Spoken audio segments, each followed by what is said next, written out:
interferes with a person's use or enjoyment of land or some right over or in connection with it. இந்த definition சொல்லியிருக்கிறது வந்து Winfield acts interfering with the comfort, health or safety.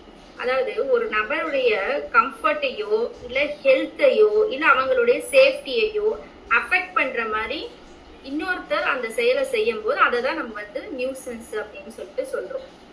அதாவது நம்மளோட கம்ஃபர்ட்டை வந்து அவங்க குறைக்கிறாங்க, இல்ல நம்மளோட ஹெல்த்தை பாதிக்கிற மாதிரி ஏதோ ஒரு விஷயம், இல்ல பக்கத்துல ஸ்மோக் பண்றதா இருக்கட்டும், அந்த மாதிரி or safety or the persons of the இந்த நம்ம சேஃப்டிக்கே வந்து கொஸ்டினா வருது, அந்த மாதிரி ஒரு செயலை செய்யறாங்க அப்படின்றப்போ நம்ம இதெல்லாம் தான் நம்ம நியூசன்ஸ்ன்னு சொல்றோம். த interference may be made in different ways. Example, noise, vibration, heat. இதெல்லாம் இதுக்கு எக்ஸாம்பிள்ஸ். நியூஸஸ் எல்லாம் எந்தெந்த வகையா கொடுக்கலாம் அப்படின்ட்டு. Noise, vibrations, heat, smoke, smell, fumes, water, gas, electricity, evacuations or disease producing germs. நியூசன்ஸ்ன்றது என்னதுன்னா இன்னொருத்தவங்களுடைய கம்ஃபர்ட்டோ ஹெல்த்தோ சேஃப்டியோ அதை வந்து அஃபெக்ட் பண்ற மாதிரி பண்றது தான் nuisance. which is also wrong against the possession of the property. If interference is direct, the wrong is trespass. அதாவது டைரக்டா ஒரு தவறு நடக்குது அப்படின்னா அதை trespass சொல்றோம். But if it is consequential, it amounts to nuisance. அதாவது கான்சிக்வென்ஷியல்னா இந்த ஒரு செயலை செஞ்சு அதனால ஏற்படக்கூடிய விளைவுனால வருது ஒரு விஷயம் அப்படின்னா அது நியூசன்ஸ் சொல்றோம். Moreover, in trespass, interference is through some material or tangible object. இப்போ tangible object மூலமா disturbance கொடுக்கிறது தான் trespass. tangible objectனா நம்ம தொட்டு உணரக்கூடிய பொருள். இதுல இந்த நியூசன்ஸ் வந்து இன்டான்ஜிபிளாவும் இருக்கலாம். If the object is not material or tangible இருக்கணும் அப்படின்லாம் அவசியம் கிடையாது நியூசன்ஸ்ல. Example, variations, noise, smell, electricity or smoke. இப்போ இதெல்லாம் வந்து தொட்டு உணரக்கூடிய பொருள் கிடையாது. அப்படி இல்லாத பட்சத்துல அந்த மாதிரி விஷயங்கள் வந்து அஃபெக்ட் பண்ணினாலும் அதை வந்து நம்ம நியூசன்ஸ் சொல்றோம். இப்ப அந்த ட்ரெஸ்பாஸ்ல வந்து என்னன்னா உங்களுக்கு டேஞ்சபிளா இருக்கணும், ஒரு ஆப்ஜெக்டா இருந்ததுன்னா தான் நம்ம அதில் கேட்க முடியும். பட் இதுல வந்து நியூசன்ஸ்ல வந்து நம்ம ஆப்ஜெக்டா இல்லாததுலாம் கூட வரும். In trespass there is interference with possession of land, whereas in nuisance there is interference with the use or enjoyment of the land. Apart from the trespass is actionable per se, whereas in nuisance special damage has got to be proved. இப்போ அந்த ட்ரெஸ்பாஸ்ல வந்து என்னன்னா இப்போ ஒரு land இருக்காங்க, அந்த பொசஷனுக்கு உள்ள போறோம், அதுக்கு உண்டான கொஸ்டின்ஸ் வர்றதுதான் ட்ரெஸ்பாஸ். ஆனா நியூசன்ஸ்ல வந்து என்னன்னா நம்ம அந்த லேண்டுக்குள்ள இருக்கணும்னு அவசியம்லாம் இல்லை. ஆனா டிஸ்டர்பன்ஸ் நம்மளோட என்ஜாய்மெண்ட்டுக்கான நம்ம அந்த லேண்டை யூஸ் பண்றதுக்கு இவங்களோட இன்டர்ஃபியரன்ஸ் வந்து டிஸ்டர்பன்ஸா இருக்குன்னு சொன்னாலே அது வந்து நியூசன்ஸ் தான். Apart from the trespass is actionable per se, whereas nuisance special damage, அங்க வந்து ஒரு ஸ்பெஷல் டேமேஜ் ஃபார்ம் ஆயிருக்கணும் நியூசன்ஸ்ன்னு சொல்றதுல. Nuisance is kind of two kinds, public, private nuisance. Public nuisance is a crime, whereas private nuisance is a civil law.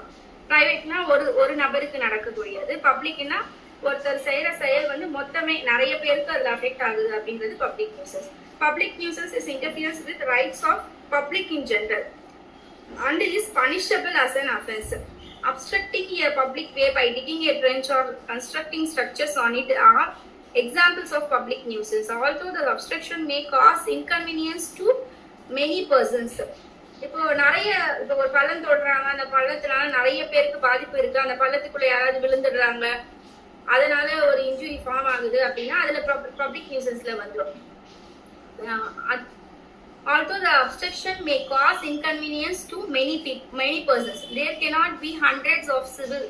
ஏன் அப்படி நம்ம வந்து ஆட்டோமேட்டிக்கா பப்ளிக் நியூசன்ஸ் கிரைம்னு சொல்லிடுறோம் அப்படின்னா ஒரு பர்சனும் அந்த சிவில் ராங்க்கு போய் தனித்தனியா ஃபைல் பண்ணிட்டு இருக்க முடியாது. அது மொத்தமா ஒரு இன் ஜெனரல் ஸ்டேட்டே அதுக்கு ஆக்ஷன் எடுக்கிறதுனால நம்ம அதை வந்து கிரைம்னு சொல்லிடுறோம். In certain cases where any person suffer some special or particular damage different from which is inflicted on public as a whole, right of civil action is available to the person so injured. அதாவது இந்த பள்ளத்தினால பொதுவா public டேமேஜா இருக்குது சொல்றது வேற. இதே ஒரு தனிநபர் போய் அந்த பள்ளத்துல விழுந்துக்கிறாங்க, அப்ப அவங்களுக்கு அதை விட ஸ்பெஷல் டேமேஜ் அதிகமாயிடுது, ஏன்னா அவங்களுக்கு இன்ஜுரி ஏற்பட்டுருது. அப்ப இந்த இடத்துல என்ன வந்துருது, பிரைவேட் நியூசன்ஸாவும் அதை கன்வெர்ட் ஆகி உங்களுக்கு டேமேஜஸும் கொடுக்குற மாதிரி வந்துடும். அதாவது நம்ம பப்ளிக் நியூசஸ்ன்னு பார்க்கும்போது அது ஒரு கிரைமா ஃபார்ம் ஆயிடுது. கிரைம்னா ஆட்டோமேட்டிக்கா அது பனிஷபிள் அஃபென்ஸா மாறிடும். ஸோ அங்க நம்மளுக்கு காம்பன்சேஷன் கிடைக்காது. பட் அதே செயல் ஒரு பப்ளிக் நியூசன்ஸ் ஏன்றவருக்கு ஆட்டோமேட்டிக்கா உள்ள விழுந்ததுனால அவருக்கு இன்ஜுரியும் ஏற்பட்டதுனால அது பிரைவேட் நியூசன்ஸா கன்வெர்ட் ஆகி அவருக்கு வந்து இன்ஜுரிக்கு காம்பன்சேஷனும் கொடுக்கணும் அப்படின்ற மாதிரி வருது. அதனால பிரைவேட் நியூசன்ஸ் வரும்போது ஆட்டோமேட்டிக்கா லா ஆஃப் கார்ட்ஸ் கவரேஜ்ல காம்பன்சேஷன் கிளைம் ஆகும். What is otherwise public nuisance becomes a private nuisance so far as the person suffering special damage is concerned. For example, இப்ப நான் சொன்ன எக்ஸாம்பிள் தான் இது. Digging a trench on the public way may cause inconvenience to public at large. No member of the public who is thus obstructed or has been take diversion along with others. எல்லாருமே அந்த பள்ளத்தை கடந்து போயிடுறாங்க.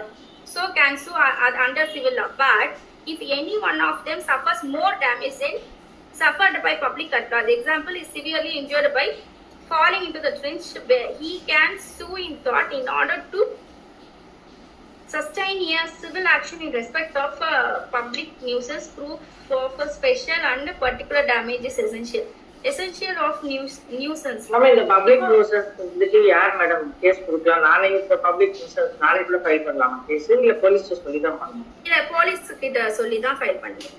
ஆனா இந்த private nuisance வந்து நம்ம சூட்டா file பண்ணணும்.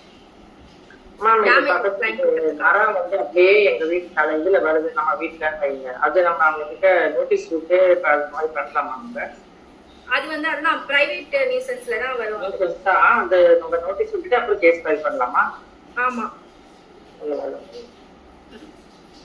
அதுக்கப்புறம் இப்ப நியூசன்ஸோட எசென்ஷியல்ஸ் என்னன்னா அன்ரீசனபிள் இன்டர்ஃபியரன்ஸ் அண்ட் இன்னொன்னு வந்து interference with the use or enjoyment of the land, and third one வந்து damage. அதாவது ஒரு நியூசன்ஸ்னா என்னென்ன இன்கிரீடியன்ட் அதுல இருக்கணும், அதாவது எசென்ஷியல்ஸ் இருக்கணும் அப்படின்னா அன்ரீசனபிள் இன்டர்ஃபியரன்ஸ், அதாவது தேவையில்லாம நுழையிறது. அந்த ரெண்டாவது என்னன்னா அந்த தேவையில்லாம நுழையிறது வந்து நம்மளுக்கு யூஸ், அதாவது நம்மளோட யூஸ் ஆஃப் லேண்ட்லயோ இல்ல நம்மளோட என்ஜாய்மெண்ட் ஆஃப் லேண்ட்லயோ அது பாதிப்பை ஏற்படுத்துது. மூணாவது வந்து அங்க டேமேஜ் ஃபார்ம் ஆயிருக்கும். யூஸ்வலாவே நம்மளுக்கு லா ஆஃப் கார்ட்ஸ்ல கிளைம் பண்றதுன்னா கண்டிப்பா அங்க டேமேஜஸ் ஃபார்ம் ஆயிருக்கும். அன்ரீசனபிள் இன்டர்ஃபியரன்ஸ்னா என்னன்னு பார்ப்போம். Interference may cause damage to the plaintiff's property or may cause personal discomfort to the plaintiff in the enjoyment of the property. Plaintiff's property or may cause personal discomfort. இதுல நான் ஏற்கனவே சொன்ன மாதிரி நம்மளுக்கு அதாவது நம்மளோட கம்ஃபர்ட்லயோ ஹெல்த்லயோ சேஃப்டிலயோ அப்படின்றப்போ நம்மளுக்கு ஏதாவது ஒரு டிஸ்கம்ஃபர்ட் இருக்கு to the plaintiff in the enjoyment of the property. Every interference is not a nuisance. Every person must put up with some noise, some vibration, some smell or inconvenience, etc., so that other members of the society can enjoy their own rights. A person having a house by the roadside must put up with such inconvenience is the incident of the. இப்போ road ஓரமா வீடு இருக்கு, road main ரோட்ல வீடு இருக்கு, அப்போ ஆட்டோமேட்டிக்கா வந்து டிராபிக்கோட சவுண்ட்ஸ் இது எல்லாமே இருக்கும். அப்போ எனக்கு நியூசன்ஸ் ஃபார்ம் ஆயிடுச்சு அப்படின்னு நாங்க கிளைம் பண்ண முடியுமானா முடியாது. அதாவது எல்லாத்தையுமே சொல்ல முடியாது. இதுல என்ன சொல்லணும், அன்ரீசனபிள். இதே மாதிரி ரயில்வே ட்ராக் பக்கத்துல வீடு இருக்கு, அப்ப நான் ரயில்வே ட்ராக் ஓடுற சவுண்ட் வந்து எனக்கு டிஸ்டர்பன்ஸா இருக்குன்னு கிளைம் பண்ண முடியுமா? அது எனக்கு நியூசன்ஸா இருக்குன்னு கிளைம் பண்ண முடியுமானா அப்படி நம்ம பண்ண முடியாது. இங்க என்ன இருக்கணும்னா அன்ரீசனபிள் இன்டர்ஃபியரன்ஸ், அதாவது running floor mill in a residential area has been held to be a nuisance. இப்போ ஒரு ரெசிடென்ஷியல் ஏரியான்னு சொல்லிட்டு இதை ஃபார்ம் பண்ணிட்டாங்க. அந்த இடத்துல வந்து ஒரு சத்தம் போடுற ஒரு மில், ஃப்ளோர் மில்ல வந்து வச்சிருக்காரு அப்படின்னா நம்ம அதை கேட்கலாமானா அதை கேட்கலாம். அது வந்து நியூசன்ஸ். ஏன்னா கமர்ஷியல் பர்பஸ் அங்க கிடையாது, அங்க வந்து ரெசிடென்ஷியல் ஏரியா மட்டும் தான் இருக்கணும் அப்படின்னு அந்த கம்யூனிட்டி இருக்கிறதுனால அந்த இடத்துல அந்த மாதிரி வச்சா அது டிஸ்டர்பன்ஸ். லா ஆஃப் டாட்ஸ்ன்றது வந்து நம்மளுக்கு பேசிக் மேடம். நீங்க அதை வந்து ரிட்டாவும் ஃபைல் பண்ணலாம், சூட்டாவும் ஃபைல் பண்ணலாம். ஆமா, இப்போ இது வந்து நமக்கு வந்து பேசிக். இது எப்படி இருந்தா ஒரு சிவில் ராங்க வந்து நம்ம கிளைம் பண்ண முடியும்ன்றதுதான் இந்த லா ஆஃப் டாட்ஸ். இதை பேஸ் பண்ணி நீங்க பில்லா ஃபைல் அது அந்த பர்டிகுலர் கேஸோட ஆமா ப்ரோஸ் அண்ட் கான்ஸ் வச்சு அதோட அவங்களுக்கு தாராளமா பொறுத்து தான் நீங்க ஃபைல் பண்ண முடியும். ஆமா இப்ப நீங்க வந்து ஜெனரல் நீங்க அங்க இல்ல ஒரு ஜெனரல் பப்ளிக்காக ஒரு பொல்யூஷன் கேஸ்க்காக என்விரான்மெண்டல் ஃபைல் பண்றீங்கன்னா அப்போ ஃபில்லா ஃபார்ம் ஆயிடும். இல்ல நீங்க அந்த மாதிரி ரிட்டா அந்த மாதிரி எதுக்கு இப்ப சூட்டா ஃபைல் பண்ணீங்கன்னா கண்டிப்பா அந்த பர்சன் அஃபெக்ட் ஆயிருந்தா தான் சூட்டா ஃபைல் பண்ண முடியும். சோ அந்த மாதிரி similarly when the starting a prickling at a certain place is likely to spoil the quality of cotton in a ginning factory, and in the windy season sparks from the prickling are likely to cause fire in the cotton godown and factory. இப்போ என்னன்னா இது என்னன்னா இப்போ ஒரு already வந்து ஒரு கின்னிங் factory இருக்கு, அதுல காட்டன்ஸ் எல்லாம் டம்ப் பண்ணி வச்சிருக்காங்க. இந்த மாதிரி இருக்கும்போது பக்கத்துலயே வந்து ஒரு செங்கல் சூளை பிரிக்லிங் ஆரம்பிக்க போறாங்க. அப்ப அதுக்கு வந்து ஸ்டே வாங்க முடியுமா? இவங்க இந்த கின்னிங் ஃபேக்டரினா வாங்க முடியும். ஏன் வாங்க முடியும் அப்படின்னா இவங்க ஸ்டார்ட் பண்ற இதோட தீப்பொறி வந்து இதுல பட்டு அது ஃபயரா காஸ் ஆகி எல்லாருக்குமே டேமேஜ காஸ் பண்ணும் அப்படின்ற பட்சத்துல அதனால வந்து இவங்க ஃபைல் பண்ணலாம் அப்படின்னு சொல்றாங்க. ஈவன் லைசன்ஸ் ஏற்கனவே ஸ்டார்ட் பண்ண அப்ரூவல் கொடுத்திருந்தா கூட கேன்சல் பண்ணலாம் அப்படின்னு சொல்றாங்க.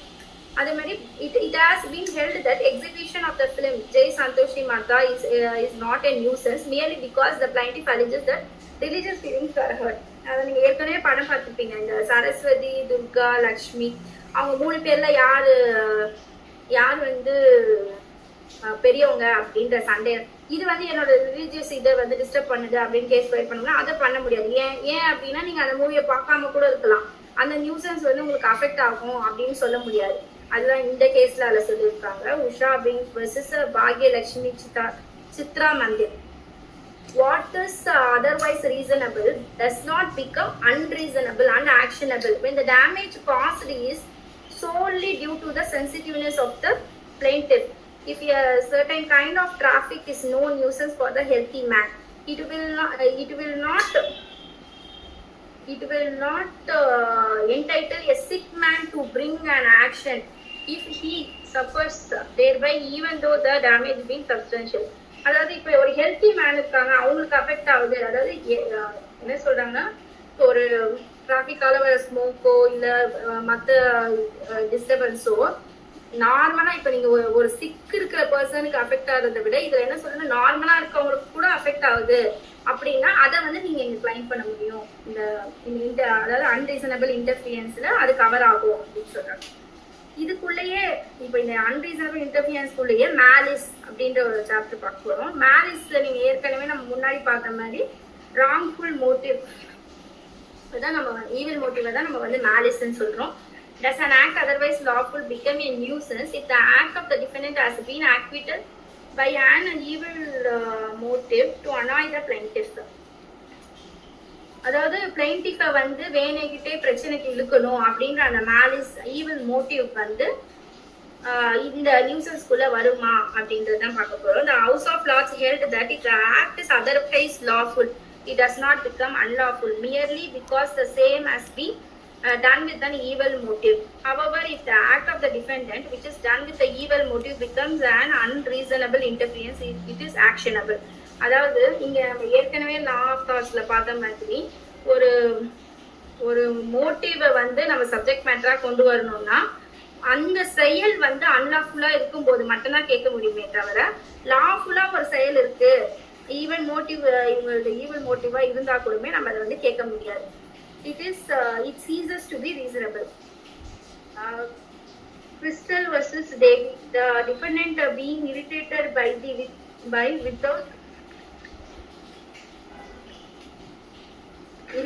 by considerable amount of music lessons by the plaintiff. A music teacher living in the adjacent house maliciously caused discomfort to the plaintiff by harming against the party wall. Beating of trays, whistling, stripping. The court granted an injunction against the defendant. இங்க வந்து வேணுகிட்டே இன்னொருத்தவங்களோட ப்ராப்பர்ட்டியில சுத்தில அடிக்கிறாங்க அப்படின்ற பட்சத்துல அதாவது அவங்களுக்கு news அந்த amount of சவுண்டை create பண்ணி கொடுக்குறாங்கன்றப்போ நம்ம வந்து அதை லா ஆஃப் தாட்ஸ்ல கிளைம் பண்ணலாம். The plaintiff had the business of breeding silver foxes on their land. The silver ஃபாக்ஸஸ்ன்றது நரி தான். The vixen are extremely nervous during the breeding season. Vixenனா பெண் நரி.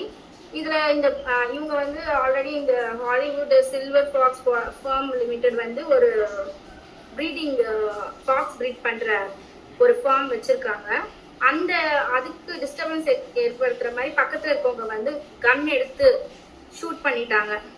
அதாவது மேல பார்த்து ஷூட் பண்றாங்க. அந்த டிஸ்டர்பன்ஸ் மூலியமா இந்த ஃபார்ம்ல இருக்கிற ஃபாக்ஸஸ் எல்லாம் வந்து டிஸ்டர்ப் ஆகி இதனால டேமேஜ் கிரியேட் ஆகுது அப்படின்ற பட்சத்துல இந்த Hollywood silver fox farm limited வந்து கிளைம் பண்றாங்க. இந்த மாதிரி இவர் பண்ண செயலால எனக்கு டேமேஜ் ஃபார்ம் ஆயிடுச்சு அப்படின்னு சொல்லி. அங்க வந்து இவரோட மோட்டிவ் வந்து அது பேட் மோட்டிவ் தான். ஆனா அவர் பண்ணது லாஃபுல்லா கரெக்டா தப்பான்னு பார்க்கும்போது இவர் கன் எடுத்து ஷூட் பண்ணது வந்து லாஃபுல்லி ராங்கு. லீகல் டேமேஜும் கிரியேட் ஆயிருக்கிறதுனால இவங்க வந்து நஷ்டஈடு கொடுக்கணும். அதாவது இன்ஜெக்ஷன் கிராண்ட் பண்ணிட்டு இந்த மாதிரி நீங்க இதை யூஸ் பண்ணக்கூடாது சொல்லிட்டு plaintiff has entitled to an injunction and compensation. Interference with the use of or enjoyment of land. Interference may cause either injury to the property itself or injury to comfort, health of occupants of certain property. இப்போ நம்ம unreasonable interference என்னன்னு பார்த்தோம்.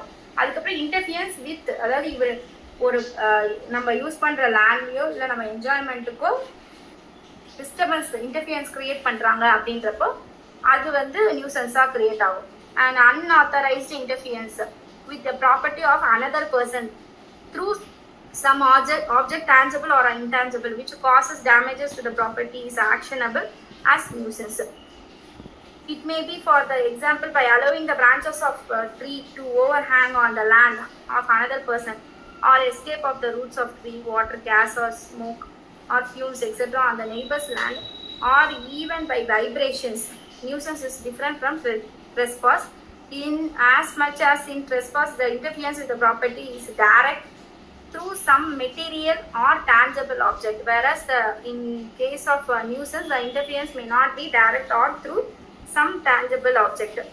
நம்ம ஏற்கனவே பார்த்த மாதிரி தான். இதில் என்னன்னா அந்த நம்மளோட கம்ஃபர்ட்டையோ நம்மளோட ஹெல்த்தையோ பாதிக்கிற மாதிரி நம்மளோட என்ஜாய்மெண்ட் நம்ம யூஸ்வலாக நம்ம வாழ்றதுக்கான என்ஜாய்மெண்ட்ல இவங்க குறுக்கிடுறாங்க. எந்த ஃபார்மா வேணா இருக்கலாம். அதாவது ஸ்மோக்கோ, அது பாய்சனஸ் கேஸ் வெளியேறதா இருக்கலாம். ஏற்கனவே நம்ம அந்த போபால் கேஸ்ல பார்த்த மாதிரி அந்த மாதிரி என்ன ஸ்மோக்கோ இல்ல ஒரு கேஸ், வாட்டர், ஏற்கனவே நம்ம இன்னொரு கேஸ்ல பார்த்த மாதிரி வாட்டர் இன்னொருத்தவங்க ஒரு லேண்ட்ல இருந்து இன்னொரு லேண்ட்ல வருது, அந்த வாட்டர்னால எங்க இதுக்கு டிஸ்டர்பன்ஸா இருக்கு. இல்ல சீவரேஜ் வாட்டர், இந்த மாதிரி சாக்கடை, அந்த மாதிரி ஏதாவது இந்த லேண்டுக்கு ஷிஃப்ட் பண்றாங்க போகுது அப்படின்னாலும் நம்ம இதுல வந்து கிளைம் பண்ணலாம். அதாவது தாட்ஸ்ல வந்து இந்த நியூசன்ஸ்ல வந்து டான்ஜபிளாவும் இருக்கலாம், இன்டான்ஜபிளாவும் இருக்கலாம். நம்ம டான்ஜபிள் பாக்குறதுனால அது ட்ரெஸ்பாஸ்ல கவர் ஆயிடும். இன்கேஸ் ஆஃப் லேண்ட்ல வரும்போது சப்போஸ் இந்த லேண்டோ இல்லை அது நம்ம லேண்ட்னு பர்டிகுலரா இல்லாம இருந்தா கூடமே வேற ஃபார்ம் ஆஃப் திங்ஸ்ல இருந்தாலுமே நம்ம இந்த நியூசன்ஸ்லயும் வரும் அப்படின்னு சொல்றாங்க. ஏற்கனவே நம்ம பார்த்தது தான் அந்த போபால் கேஸ், அதுவும் இதுக்கு எக்ஸாம்பிளா எடுத்துக்கலாம். Substantial interference with comfort and convenience in using the premises is also actionable as a nuisance. A mere trifling or fanciful inconvenience is, however, not enough. The standard of comfort and convenience in using the premises varies from time to time and place to place. Inconvenience is discomfort from the point of view. Particular plaintiff is not the test of nuisance, but the test is how an average man residing in the same area would take it. Disturbance of neighbors throughout the night by the noises of horses in the building converted into a stable was a nuisance. Similarly, an attraction of a large and a noisy crowd outside a club kept up open till 2 a.m.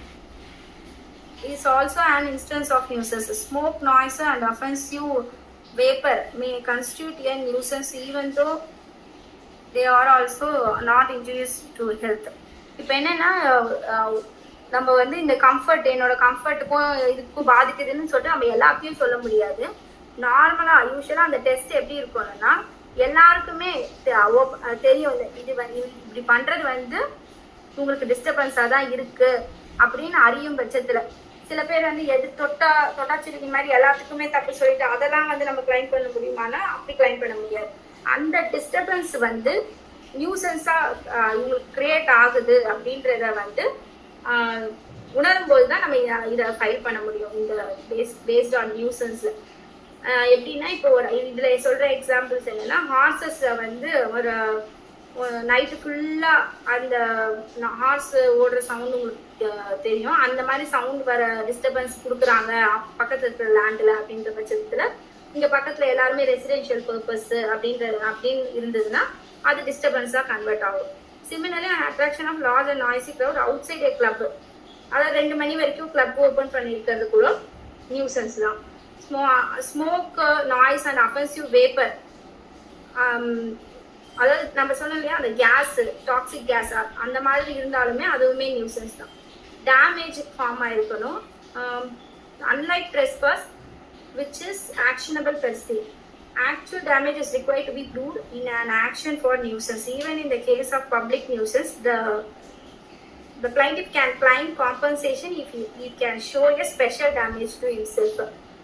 Damages form ஆயிருக்கணும். இந்த நியூசன்ஸால damages form ஆயிருக்கு அப்படின்னா இதுல நம்ம கேட்கலாம். இந்த டேமேஜ்ன்றது வந்து நம்ம இன்னும் இப்போ பொதுவா இப்ப நம்ம டேமேஜஸ் கேட்கறது வேற, இன்னும் ஸ்பெஷல் டேமேஜஸ்னா இந்த பாதிப்பு ஏற்படுத்தப்பட்டிருக்குன்னு பர்டிகுலரா காமிச்சாலுமே அதுக்கான காம்பன்சேஷனை நம்ம கிளைம் பண்ணலாம். எஃபெக்டிவ் இப்ப இந்த நம்ம வந்து நியூசன்ஸ்னா எப்படி இருக்கும் அதோட எசென்ஷியல் என்னென்னு சொல்லிட்டோம். இது வந்து பிளைன்டிஃப் ஒரு கேஸ் வழக்க தொடுறதுக்கான பாயிண்ட்ஸை பார்த்துட்டோம்.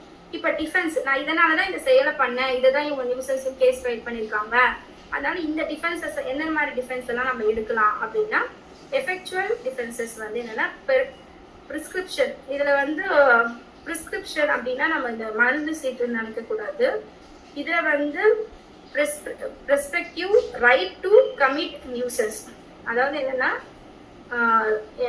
நியூசன்ஸ் ஃபார்ம் பண்றதுக்கான right, a right to do an act which would otherwise be a private nuisance may be acquired by prescription.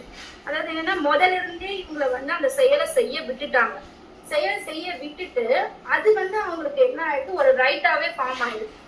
அதுக்கப்புறம் இவங்க வந்து இப்ப ஏந்து ஒரு செயலை செய்யறாரு, அந்த செயல் வந்து ஏக்கு ரைட்டாவே ஃபார்ம் ஆயிடுது. அதுக்கப்புறம் திடீர்னு எனக்கு டிஸ்டர்பன்ஸ் நியூசன்ஸ் கேஸ் ஃபைல் பண்ண முடியுமானா முடியாது.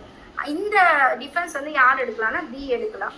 The right to commit a private nuisance may be acquired as an easement if the same has been peaceably and openly enjoyed as an easement land of right without interpretation for 20 years. ஒரு செயலை வந்து 20 வருஷமா செய்ய விட்டுட்டாரு. அதுக்கப்புறம் அந்த nuisance வந்து ஆட்டோமேட்டிக்கா லீகலைஸ்டா மாறிடுச்சு. ஏன் லீகலைஸ்டா மாறிடுச்சுன்னா ஆப் இஷ்யூ. முதல்ல இருந்தே இவர் வந்து கேட்கவே இல்லை அந்த கேள்வியை. அந்த கேள்வி கேட்காததுனால ஆட்டோமேட்டிக்கா அவருக்கு வந்து ரைட்டா மாறிட்டதுனால இவர் அதுக்கப்புறம் வந்து திடீர்னு வந்து இதை கேட்க முடியாது. as if it has been authorized by the grant of the owner of the servient land from the beginning. The period of 20 years cannot commence to run until the act complained of begins to be a nuisance. இப்போ இதுல ஒரு 20 வருஷமா ஒரு செயலை வந்து செய்ய விட்டதுக்கு அப்புறம் அது ஆட்டோமேட்டிக்கா ஈஸ்மெண்ட் ரைட்ல அவங்களுக்கு அந்த ரைட் இருக்குன்னு கன்வே ஆன அப்புறம் நம்ம வந்து அதை கேட்க முடியாது.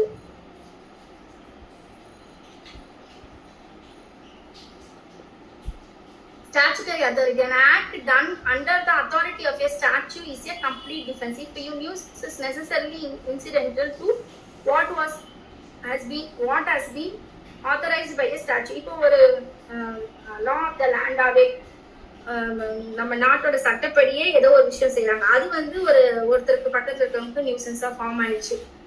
அப்போ வந்து நியூசன்ஸ் கிரியேட் ஆயிடுச்சு இவங்க கேட்க முடியுமானா கேட்க முடியாது. ஏன் அப்படின்னா சட்ட ரீதியான ஒரு செயல் செய்யும் போது அங்க ஃபார்ம் ஆகுற டேமேஜஸ் கேட்க முடியாது. there is no liability for that under the law of thoughts. Thus a railway company authorized to run railway trains on a track is not liable if in spite of due care the sparks from the engine set fire to the adjacent property or the value of the adjacent property is depreciated by the noise, vibration and smoke by the யூஸ்வலா வந்து railway track பக்கத்துல இருக்கிற லேண்டை வந்து யாரும் வாங்க மாட்டாங்க. ஏன் அப்படின்னா அந்த நாய்ஸ் பொல்யூஷன் இருந்துகிட்டே இருக்கும்னு சொல்லிட்டு. அப்ப இதனால என் ப்ராப்பர்ட்டியோட வேல்யூ வந்து ஏறவே மாட்டுதே, அப்ரிசியேஷனே இல்லையே, அப்படி கிளைம் பண்ண முடியுமானா அப்படி கேட்க முடியாது. இன்எஃபெக்சுவல் டிஃபென்சஸ், இது ரெண்டுமே எஃபெக்சுவல் டிஃபென்சஸ்.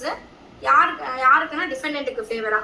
அடுத்து ineffectual defences, nuisance due to act of others. Sometimes the act of two more persons acting independently each other. Nuisance, இப்போ ஒரு நியூசன்ஸ் வந்து மொத்தம் ஒரு 3-4 பேர் செய்யறாங்க, அப்போ பர்டிகுலரா ஒருத்தர் மேல நம்ம கிளைம் பண்ண முடியுமானா முடியாது. May constitute a nuisance although the act of any one of them alone would not be so. An action can be brought against any one of them and it is no difference that the act of the defendant alone would not be a nuisance. ஏன்னா அங்க ஒருத்தர் மேல மட்டும் நீங்க கேட்க முடியுமானா அங்க கேட்க முடியாது. அந்த செயலை இன்னும் ஒரு 2-3 பேர் சேர்ந்து செஞ்சதுனால அவங்களையும் சேர்த்து தான் அது கவர் ஆகும். ஸோ இந்த இடத்துல வந்து பி அப்படின்ற நபர் மேல மட்டும் ஃபைல் பண்றாங்க அப்படின்னா அது கவர் ஆகுமான்னா ஆகாது. ஏன் அப்படின்னா இப்போ பியோட சேர்ந்து சி டி அப்படின்ற 2-3 பேர் சேர்ந்து ஒரு செயலை செய்யும் போது அப்போ பி மட்டும் அதுக்கு காரணகர்த்தாவா ஆக முடியாது. Public good. It is no difference to say what is nuisance to a particular plaintiff is beneficial to the public in large. ஒருத்தருக்கு தவறு otherwise no public utility undertaking could be held liable for the unlawful interference with the rights of the individual, preventing the constituents of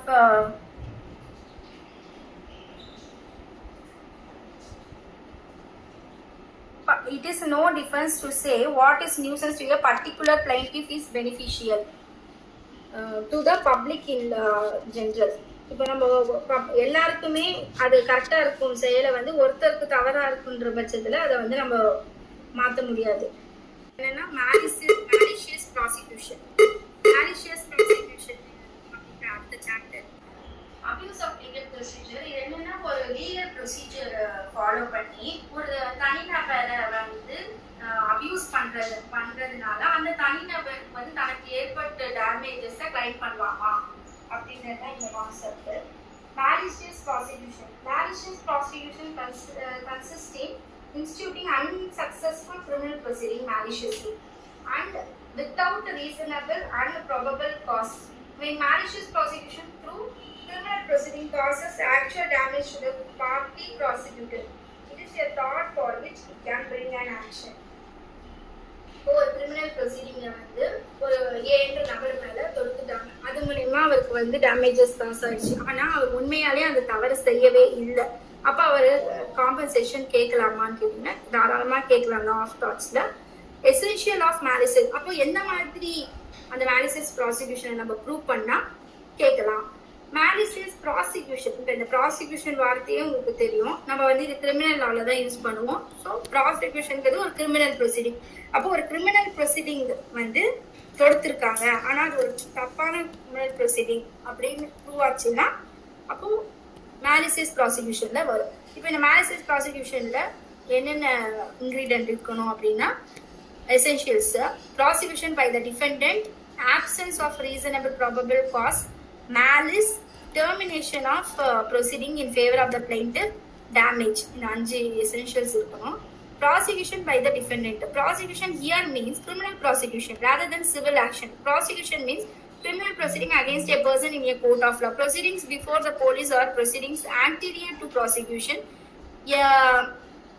Prosecution is there when a criminal charge is made before a judicial officer or a tribunal. இதுல என்னன்னா இப்போ ஒரு criminal proceeding start ஆயிருக்கும். Criminal proceeding எப்படி start ஆகும்? First ஒரு complaint, அந்த complaint base பண்ணி எஃப்ஐஆர், அதுக்கப்புறம் சார்ஜ் ஷீட் ஃபார்ம் ஆகும். அதுக்கப்புறம் there was an absence of reasonable and probable cause. இந்த burden of proof யாருக்கு ஷிஃப்ட் ஆகுது அப்படின்னு பார்த்தீங்கன்னா இந்த இடத்துல வந்து யார் டேமேஜஸ் கிளைம் பண்றாங்களோ த்ரூ திஸ் சூட்டோ இல்ல ரிப்பெடிஷனோ இந்த மாதிரி இந்த மேலிசியஸ் ப்ராசிக்யூஷன் அப்படின்னு நடந்திருக்குன்னு சொல்லிட்டு கிளைம் பண்றாரு இல்லையா பிளைன்டிஃப், அவர் தான் அதை வந்து ப்ரூவ் பண்ணணும். ஸோ இதுல என்னன்னா reasonable and probable cause for the prosecution malice is immaterial because existence of reasonable cause. அதாவது பின்றவர் தவறு செஞ்சிருப்பாரு அப்படின்றது வந்து ஏன்றதுக்கு ஒரு பெரிய டிஃபென்ஸ், அதாவது தவறு செஞ்சிருப்பாருன்னு எல்லாரும் நம்பும் வகையில இருக்கு அப்படின்றது வந்து இப்போ இந்த சூட் ஃபைல் பண்ணினாங்கன்னா அந்த இடத்துல வந்து இவருக்கு இந்த டிஃபென்ஸ். அதுக்கப்புறம் ஆக்டிங். இப்ப இதுக்கு எக்ஸாம்பிள் ஒரு கேஸ்ல இருக்கு. அந்த கேஸ்ல என்னன்னா, இந்த ஸ்ரீமத் மஞ்சித் வர்சஸ்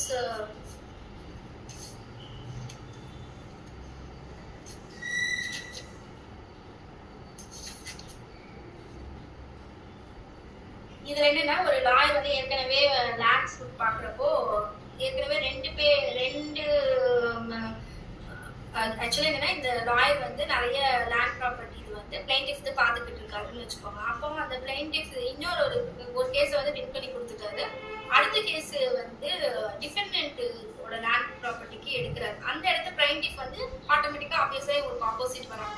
அப்ப இந்த பிளைண்டிஃப் என்ன சொல்றாரு, இந்த லாயர் பண்ணது வந்து எனக்கு லீகல் டேமேஜ் ஆயிடுச்சு அப்படின்ற இந்த லாயர் மேல பார் கவுன்சில்ல கம்ப்ளைண்ட் கொடுக்குறாங்க. இந்த மாதிரி கேஸை ஏற்கனவே பார்த்துட்டு மறுபடியும் வந்து இவர் எப்படி இந்த கேஸை பாக்குறாரு அப்படின்னு சொல்லி, அதாவது டிஃபெண்டன்ட்டுக்கு ஃபேவரா இருக்கிற இன்னொரு கேஸ் டிஃபெண்டன்ட்டுக்கு போய் இன்னொரு கேஸ் அப்பியர் ஆகிறாரு. இது முடிஞ்சிருச்சு. ஏற்கனவே பிளைண்டிஃப்க்கு அப்பியர் ஆன கேஸ் வந்து முடிஞ்சிருச்சு. அதுக்கப்புறம் இவர் போய் டிஃபெண்டன்ட் கேஸுக்கு போய் அப்பியர் ஆகிறாரு.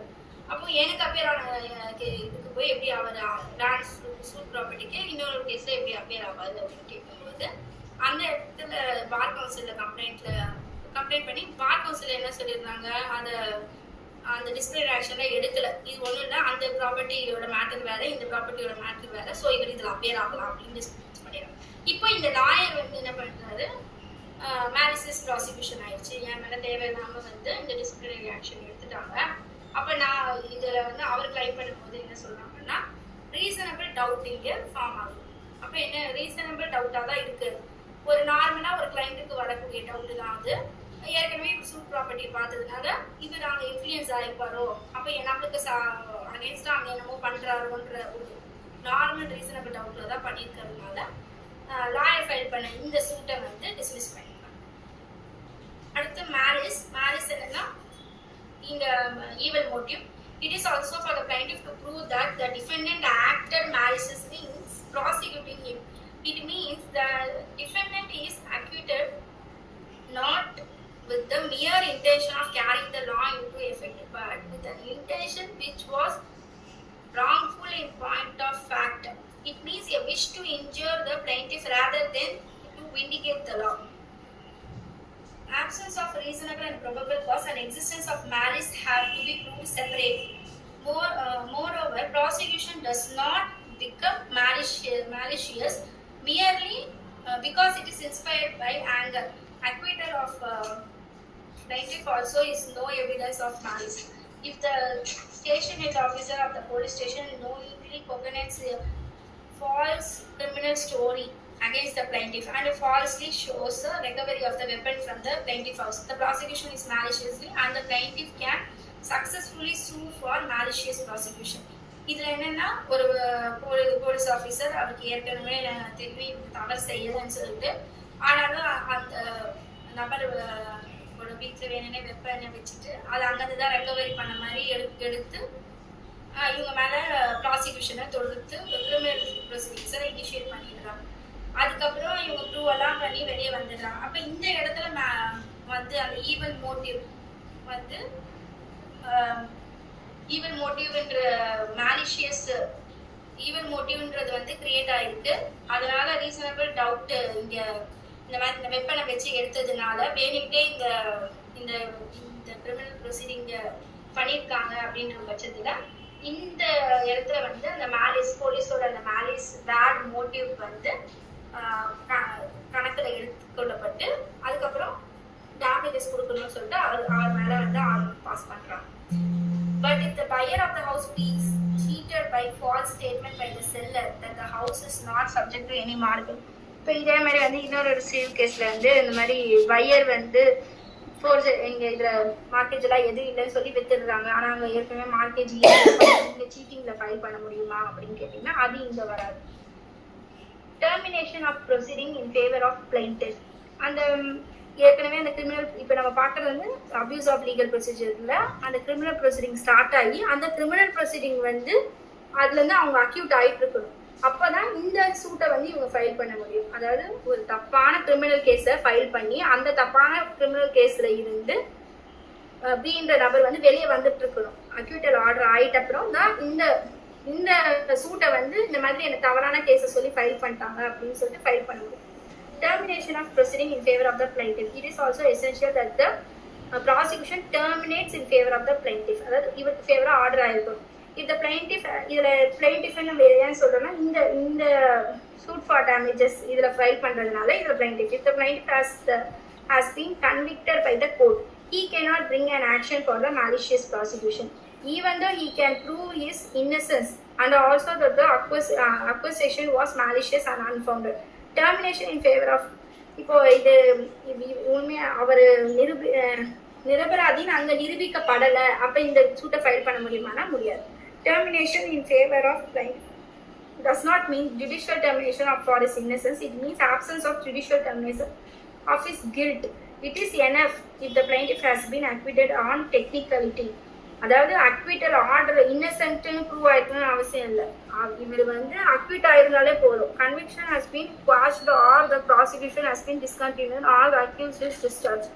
டேமேஜ் இங்க வந்து இந்த இந்த இந்த கிரிமினல் ப்ரொசீடிங்கால கண்டிப்பா அந்த இடத்துல டேமேஜ் ஆயிருக்கும். ஏன்னா law of the main ingredient one of the main ingredient வந்து டேமேஜ். இட் ஹாஸ் பீன் அந்த இந்த கிரிமினல் ப்ரொசீடிங்கால இவரோட இமேஜோ இவரோட இன்கமோ இல்லை இவரோட ஸ்டேட்டஸ் எல்லாம் பாதிக்கப்பட்டிருக்குன்றது டேமேஜ் ஆயிருக்கும் பட்சத்துல இவர் வந்து கிளைம் பண்ண. இங்க நம்ம ஏற்கனவே பார்த்த கேஸ்ல கூட அவரோட 14 years ஆஃப் லைஃப் வந்து டேமேஜ் ஆயிட்டு இருந்தது. It has also to prove that the plaintiff suffered damage as a consequence of the prosecution. The prosecution மூலமா damage. Complaint of though the prosecution ends in acquittal, the plaintiff may have suffered damage to his person, property or reputation by it, for which he can claim compensation. The அடுத்து malicious prosecution and false imprisonment. In false imprisonment னா உங்களுக்கு தெரியும், தவறா உள்ள வச்சிருக்கிறது அவரோட. In false imprisonment, the personal liberty of the plaintiff may have been wrongfully restrained by a private individual or setting a ministerial official in motion. While in malicious prosecution, it is the judicial officer who is set in motion and the opinion and the judgment of the judicial officer care interposed between the charge and the imprisonment. Malicious prosecution என்னன்னா ஒரு judicial officer முன்னாடி prosecution start ஆயிடும். அதனால தான் நம்ம முன்னாடி இது பண்ணியிருக்கிற கம்ப்ளைண்ட்டோ இல்லை வெறும் சார்ஜ் ஷீட்டோ எஃப்ஐஆரோ இல்லை சார்ஜ் ஷீட்டோ மட்டும் நம்ம எடுத்துக்க மாட்டோம். ஜுடிஷியல் ஆஃபீஸர் முன்னாடி ப்ராசிக்யூஷன் ஸ்டார்ட் ஆயிருக்கணும். அதுக்கப்புறம் அது மூலயமா இம்ப்ரிசன்மெண்ட் ஏற்பட்டிருக்கணும். அப்படின்ற பட்சத்துல இங்க மேலிசியஸ் ப்ராசிக்யூஷன்ல கிளைம் பண்ணலாம். வேற ஏதாவது ஃபால்ஸ் வேற எங்கேயாவது டெம்டேஷன் வச்சிருக்காங்க அதுல இதுல கிளைம் பண்ணலாமான்னா அது இங்க கிளைம் பண்ண முடியாது. Imprisonment is prima facie a thought. Malicious prosecution is not. Therefore, in an action for false imprisonment, it is the defendant who has to justify the imprisonment, whereas in an action for malicious prosecution, the plaintiff has to affirmatively prove the absence of reasonable and probable cause.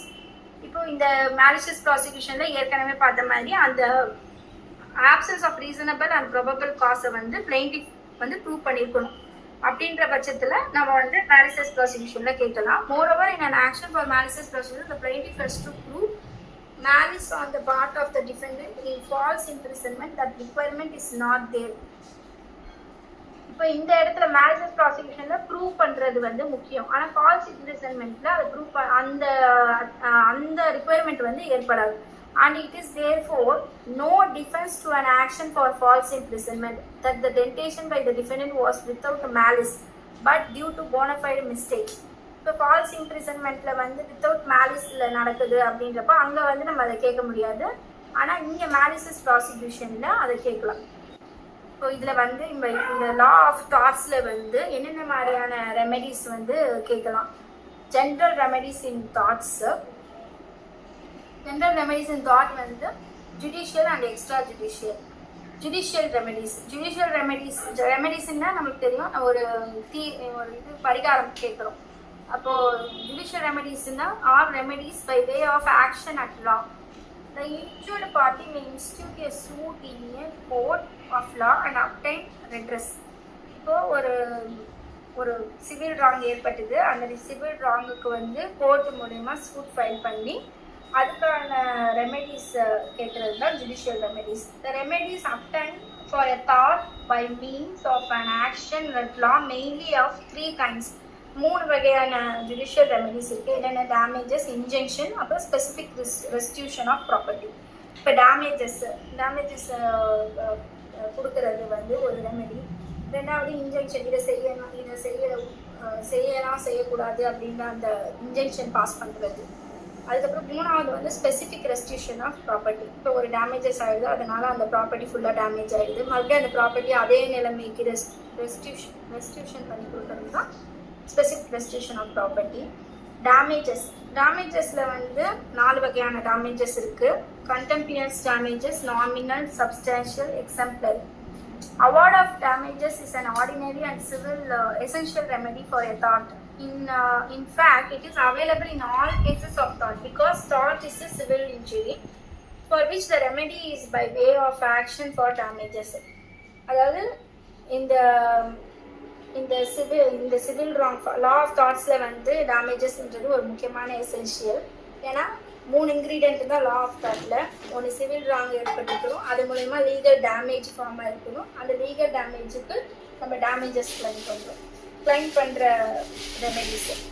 அப்போது இதில் 4 வகையான damages இருக்குது. ஒன்றுனா பார்ப்போம். Contemptuous damages are awarded where technically a legal wrong is committed, but where the circumstances disclosed are such that court feels that no action should have been brought.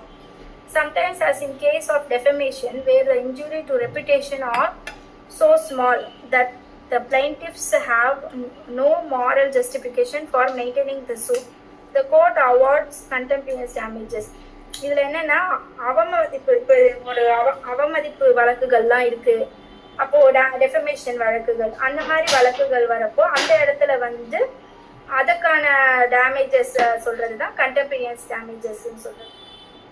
அடுத்து nominal damage. அவமதிப்பு வழக்குன்னா உங்களுக்கு தெரியும், அங்கே வந்து technical legal wrong நடந்திருக்கணும். அதாவது நம்மளுக்கு அந்த damages வந்து அவங்களோட ரெப்புடேஷனுக்கோ அந்த மாதிரி டேமேஜஸ் நடந்திருக்கும் போது தான் அதை கிளைம் பண்ண முடியும். அதாவது ஃபிசிக்கல் டேமேஜ் இருக்காது, இன்ஜுரி உடல் இன்ஜுரியோ அந்த மாதிரிலாம் இருக்காது. Where the circumstances disclose that court feels அந்த ஆக்ஷன், இவங்க பண்ணுற ஆக்ஷன்னால இந்த டேமேஜஸ் ஏற்பட்டிருக்கு, அந்த டேமேஜஸை நம்மளால கணிக்க முடியுதுன்னா அது கண்டெம்பினியஸ். நாமினல் டேமேஜஸ்னா பேரளவுக்கு damages are awarded by the court to the plaintiff not by way of compensation but way of recognition of some legal rights of the plaintiff which the defendant has infringed. For example, trespass, assault, etc. இப்போ இதில் என்னென்னா இந்த இடத்துல பேரளவுக்கு டேமேஜஸில் என்னென்னா இப்போ இந்த இவங்களோட right பாதிக்கப்பட்டிருக்கு, இந்த ரைட் வந்து இவங்களுக்கு தான், அப்போ இவங்களுக்கு தான் இது அப்படின்றத கன்ஃபார்ம் பண்ணுற மாதிரியான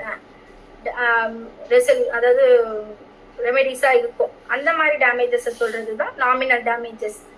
அதாவது இந்த ரைட் இவங்களுக்கு பாதிக்கப்பட்டிருக்கு, இந்த ரைட் வயலேட் ஆகிருக்கு, அதனால் இந்த ரைட்டை இதுக்கப்புறம் நீங்கள் இதில் தலையிடக்கூடாது அப்படின்னு பின்ற நபரை வந்து அதோட ரெஸ்ட்ரிக்ட் பண்ணுறதோ இல்லை இதுக்கப்புறம் நீங்கள் உள்ளே வரக்கூடாதுன்னு சொல்கிறதோ அந்த மாதிரி சொல்கிறது தான் nominal damages. Substantial or ordinary damages. This type of damages are commonly awarded and they represent fair and adequate compensation for the injuries of plaintiff. Substantial damages are damages which are intent subject to the rules of remoteness to compensate the plaintiff for the damages which he has suffered as a result of the defendant's wrongful act. இப்போ என்னென்னா defendant ராங்ஃபுல்லோட act மூலயமா இவங்களுக்கு ஒரு damages create ஆயிடுச்சு, அந்த டேமேஜஸை compensate பண்ணுற மாதிரியான அவார்டை கொடுக்கணும் அப்படின்றது தான் சப்ஸ்டான்ஷியல் டேமேஜஸ். இந்த இடத்துல என்னென்னா மானிட்டரி டேமேஜஸ் வரும். ஏன் அப்படின்னா இந்த இடத்துல வந்து commonly award they represent fair and adequate compensation. Fair and adequate காம்பன்சேஷனாக இருக்கணும். அதாவது ஒரு பாதிப்பு ஏற்பட்டுருச்சு, இதுக்கு பெஸ்ட் எக்ஸாம்பிள்னா எம்சிஓபி கேசஸ் சொல்லலாம். எம்சிஓபி கேசஸில் வந்து உங்களுக்கு adequate damage, fair and adequate டேமேஜஸை கொடுக்கணும். அதாவது அவங்களுக்கு ஏற்பட்ட பாதிப்பை வந்து பூர்த்தி பண்ற மாதிரியான ஒரு டேமேஜஸா இருக்கும். பூர்த்தி மீன்ஸ் அதுக்கு ஈக்குவலண்டா அடிக்குவேட்டா இருக்கிற மாதிரியான ஒரு டேமேஜஸா கொடுக்கணும் அப்படின்றது தான். அடுத்து exemplary or retributory or punitive damages. இது என்னன்னா இப்ப இதுல கொடுக்குற டேமேஜஸ் ரெமெடி வந்து இன்னொருத்தவங்களுக்கு ஒரு எக்ஸாம்பிளா இந்த தவறை செஞ்சிருக்காங்க, இது ஒரு பெரிய தவறு அப்படின்னு காட்டுற வகையான damages. Exemplary damages are awarded in cases where there has been great injuries by reason of aggravating circumstance accompanying the wrong. A heavy amount is awarded as an expression of indication at the conduct of the defendant wherever he has shown a conscious disregard of the plaintiff's right.